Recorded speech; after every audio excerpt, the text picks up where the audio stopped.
आम्ही आलो आहोत इकडे आता आमच्या कुटुंबासह. आम्ही जयदास भूमकर. बदामी हे कर्नाटकामधील अत्यंत प्राचीन असे चालुक्य साम्राज्यातील हे ठिकाण आहे. प्राचीन इतिहास, कला, संस्कृतीबद्दल जाणून घेण्याची जर तुम्हाला उत्सुकता असेल तर बदामी हे अत्यंत योग्य असे ठिकाण आहे. कर्नाटकातील या छोट्याशा गावात चालुक्य, पल्लव आणि राष्ट्रकूट राजवटीच्या इतिहासाच्या खुणा सापडतात. गुंफा, मंदिर, किल्ले, पाण्याची टाकं असं बरंच काही इथे पाहायला मिळतं. बदामीमध्ये चालुक्यकालीन म्हणजे इसवी सन पूर्व 6व्या ते 12व्या शतकातील 1-2 नाही तर 100च्या आसपास मंदिरे आहेत. बदामीमध्ये शैव, वैष्णव आणि बौद्ध धर्माच्या परंपराचं दर्शन घडवणाऱ्या गुंफा आहेत. बदामीमध्ये तुम्हाला हॉटेल्सचे मर्यादित पर्यायच मिळू शकतात, पण होमस्टेचे काही पर्याय तुम्हाला इथे मिळू शकतात. आपल्या प्राचीन इतिहास, कला, संस्कृतीबद्दल तुम्हाला जाणून घ्यायचं असेल तर इथे निश्चितपणे भेट द्या. बदामीच्या जवळच तुम्हाला पट्टदकल, ऐहोळे आणि हंपी ही तिन्ही ठिकाणे अत्यंत जवळ आहेत. ही ठिकाणे, हंपी म्हटलं तर विजयनगरच्या राज्याची राजधानी होती आणि पट्टदकल, ऐहोळे आणि बदामी हे चालुक्यांच्या काळातील इथे जे राजवटीच्या काळात इथे मंदिरे, गुंफा तुम्हाला इथे मिळू शकतात. पट्टदकल आणि हंपी हे वर्ल्ड हेरिटेज साईट म्हणून डिक्लेअर झालेलं आहे.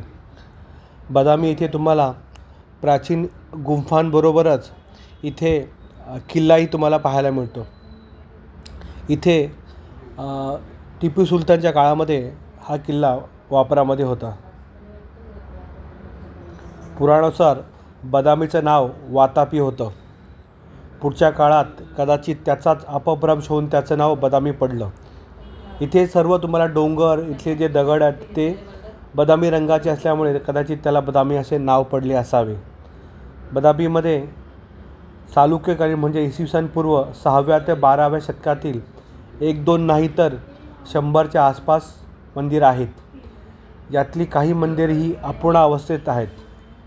नैसर्गिक आपत्ती किंवा आक्रमणामुळे कदाचित या मंदिरांचं काम पूर्ण झालं नसावं. या मंदिरांची स्थापत्यशैली वैशिष्ट्य आहे. बदामीमध्ये शैव, वैष्णव आणि बौद्ध धर्माच्या परंपरांचं दर्शन घडवणाऱ्या गुंफा आहेत. नटराजाची अत्यंत सुंदर मूर्ती जी तुम्हाला समोर दिसते, अर्धनारी नटेश्वराचं शिल्प, हरिहर, महिषासुरमर्दिनी, विष्णूचे दशावतार, पद्मपाणी, बुद्धाचं शिल्प, डोळ्याचं पारणं फेडतील अशा सुंदर शिल्पांनी या गुंफा नटलेल्या आहेत. लाल वालू काश्मीरमध्ये या साऱ्या गुंफा खोदून काढलेल्या आहेत. यासोबतच काही मंदिरंही आवर्जून पाहावीत अशीच आहेत. बदामीच्या जवळ तुम्हाला महाकूट म्हणून हे प्राचीन ठिकाण आहे. तिथे शंकराचे प्राचीन 6व्या शतकातील मंदिर आहेत. अत्यंत सुंदर असं डोंगराच्या कुशीमध्ये वसलेले महाकूट हे अत्यंत रमणीय असे ठिकाण आहे. जवळच शाकंभरी देवीचं जे मंदिर आहे ते 51 शक्तिपीठातील आहे. बदामीच्या हा जो डोंगर आहे त्याच्या समोरच एक मोठा तलाव आहे. तलावाच्या जवळच 4-5 मंदिर आहेत. त्याच्यामध्ये भूतनाथ एक मंदिर आहे. भूतनाथ मंदिर संध्याकाळची वेळ या मंदिराला भेट द्यायला अत्यंत उत्तम आहे. मावळत्या सूर्याची किरण इथल्या अगस्त्य तीर्थाच्या पाण्यावर पडून या तळ्याला सोनेरी रंगात उजळून टाकतात. पंचभूतांचा स्वामी म्हणून इथे भगवान शंकरची उपासना होते.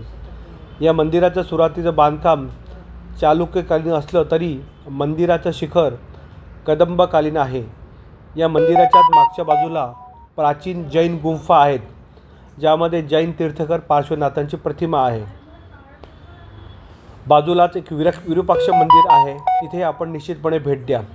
इसवी सन पूर्व 8व्या शतकातील हे मंदिर त्याच्या भिंती, आधाराचे खांब, प्रवेशद्वाराच्या कोरीव